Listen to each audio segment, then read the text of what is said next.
A perda da realidade na neurose e na psicose, 1924, nota do editor inglês Der Realitätsverlust bei Neurose und Psychose, A. Edições Alemãs, 1924 Institutos e Psychoanal, 10, 4, 374 9.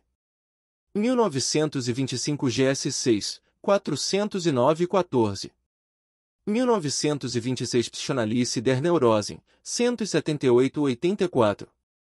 1931 Neurosenergie und Technik, 199 e 204.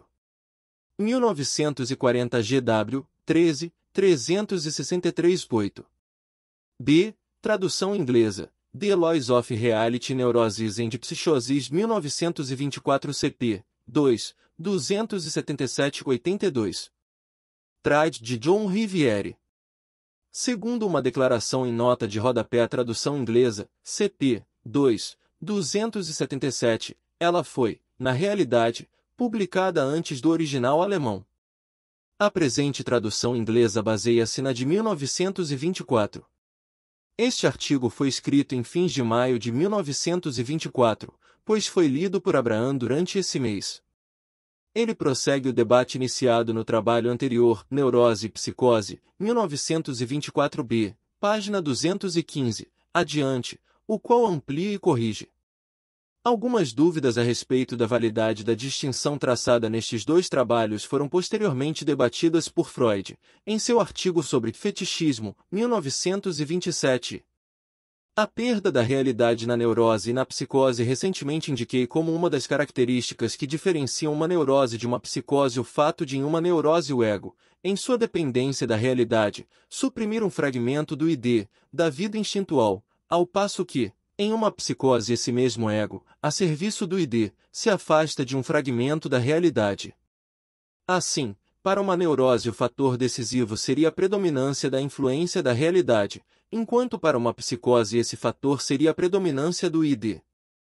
Na psicose a perda de realidade estaria necessariamente presente, ao passo que na neurose, segundo pareceria, essa perda seria evitada.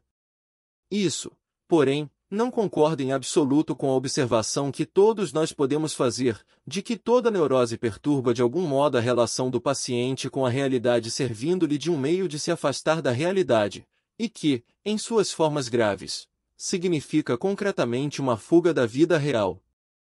Essa contradição parece séria, porém é facilmente resolvida, e a explicação a seu respeito na verdade nos auxiliará a compreender as neuroses. A contradição, pois, existe apenas enquanto mantemos os olhos fixados na situação no começo da neurose, quando o ego, a serviço da realidade, se dispõe à repressão de um impulso instintual. Porém isso não é ainda a própria neurose. Ela consiste antes nos processos que fornecem uma compensação à parte do id danificada, isto é, na reação contra a repressão e no fracasso da repressão. O afrouxamento da relação com a realidade é uma consequência desse segundo passo na formação de uma neurose, e não deveria surpreender-nos que um exame pormenorizado demonstre que a perda da realidade afeta exatamente aquele fragmento de realidade, cujas exigências resultaram na repressão instintual ocorrida. Nada de novo existe em nossa caracterização da neurose como resultado de uma repressão fracassada. Vimos dizendo isso por todo o tempo, e apenas devido ao novo contexto onde estamos considerando o assunto foi necessário repetir o ponto incidentalmente. A mesma objeção surge de maneira sobremodo acentuada quando estamos lidando com uma neurose na qual a causa excitante, a cena traumática, é conhecida e onde se pode ver como a pessoa interessada volta as costas à experiência, e a transfere à amnésia. Permitam-me retornar, a título de exemplo, a um caso analisado há muitos anos atrás, em que a paciente, uma jovem, estava enamorada do cunhado. De pé ao lado do leito de morte da irmã, ela ficou horrorizada de ter o pensamento: agora ele está livre e pode casar comigo. Essa cena foi instantaneamente esquecida e assim o processo de regressão, que conduziu a seus sofrimentos histéricos, foi acionado. Exatamente nesse caso ademais, instrutivo aprender ao longo de que via a neurose tentou solucionar o conflito. Ela se afastou do valor da mudança que ocorrerá na realidade, reprimindo a exigência instintual que havia surgido, isto é, seu amor pelo cunhado. A reação psicótica teria sido uma rejeição do fato da morte da irmã. Poderíamos esperar que, ao surgir uma psicose, ocorre algo análogo ao processo de uma neurose, embora, é claro, entre distintas instâncias da mente. Assim, poderíamos esperar que também na psicose duas etapas pudessem ser discernidas, das quais a primeira arrastaria o ego para longe, dessa vez para longe da realidade, enquanto a segunda tentaria reparar o dano causado e restabelecer as relações do indivíduo com a realidade às expensas do id. E, de fato, determinada analogia desse tipo pode ser observada em uma psicose. Aqui há igualmente duas etapas, possuindo a segunda o caráter de uma reparação. Acima disso, porém, a analogia cede a uma semelhança muito mais ampla entre os dois processos. O segundo passo da psicose, é verdade, destina-se a reparar a perda da realidade, contudo, não às expensas de uma restrição com a realidade, senão de outra maneira, mais autocrática, pela criação de uma nova realidade que não levanta mais as mesmas objeções que a antiga, que foi abandonada. O segundo passo, portanto, na neurose como na psicose, é apoiado pelas mesmas tendências. Em ambos os casos serve ao desejo de poder do id, que não se deixará ditar pela realidade. Tanto a neurose quanto a psicose são, pois, expressão de uma rebelião por parte do id contra o mundo externo, de sua indisposição, ou, caso preferirem, de sua incapacidade, a adaptar-se às exigências da realidade, à necessidade. A neurose e a psicose diferem uma da outra muito mais em sua primeira reação introdutória do que na tentativa de reparação que a segue. Por conseguinte, a diferença inicial assim se expressa no desfecho final. Na neurose, um fragmento da realidade é evitado por uma espécie de fuga, ao passo que na psicose, a fuga inicial é sucedida por uma fase ativa de remodelamento. Na neurose, a obediência inicial é sucedida por uma tentativa adiada de fuga.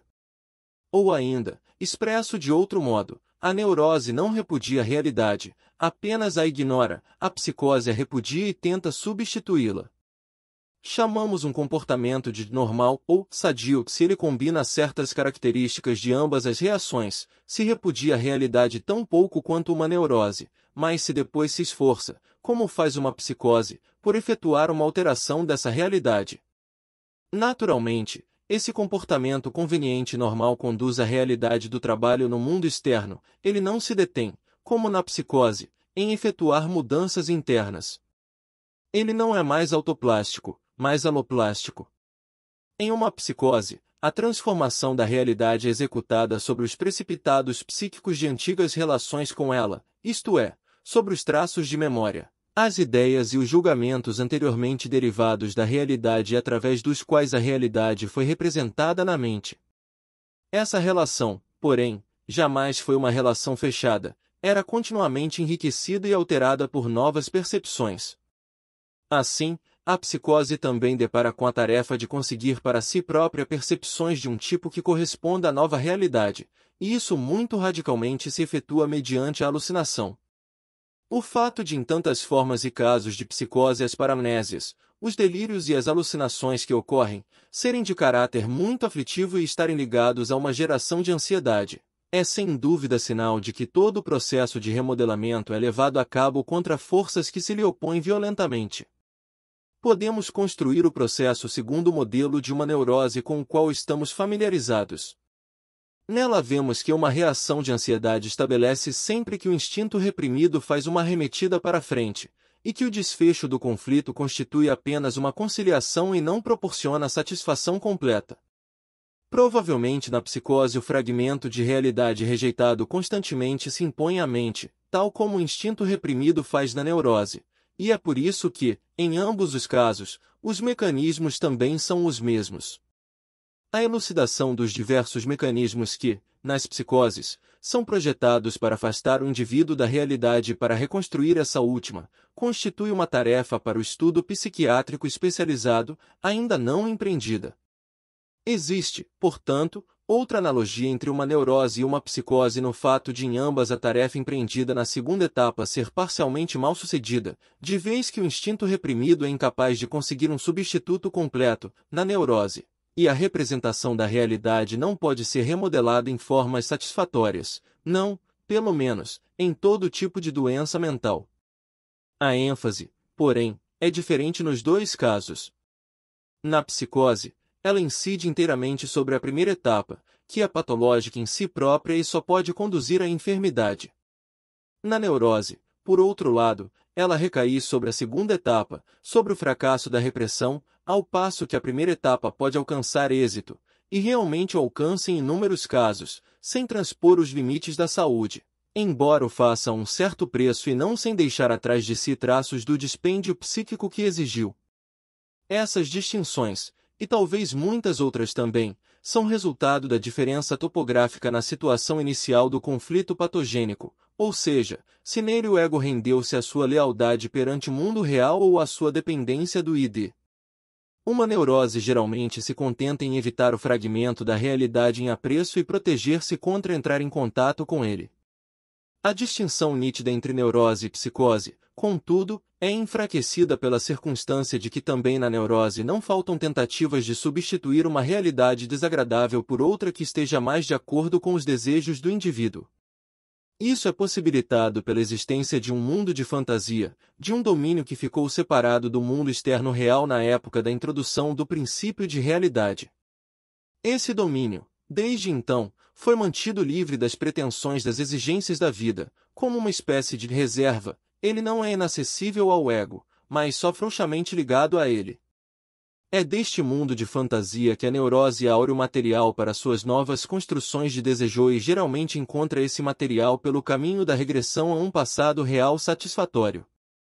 Dificilmente se pode duvidar que o mundo da fantasia desempenhe o mesmo papel na psicose, e de que aí também ele seja o depósito do qual derivam os materiais ou o padrão para construir a nova realidade.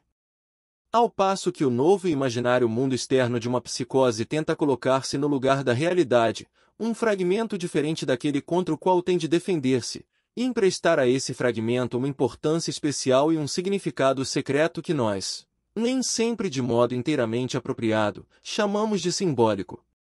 Vemos, assim, que tanto na neurose quanto na psicose interessa a questão não apenas relativa a uma perda da realidade, mas também a um substituto para a realidade.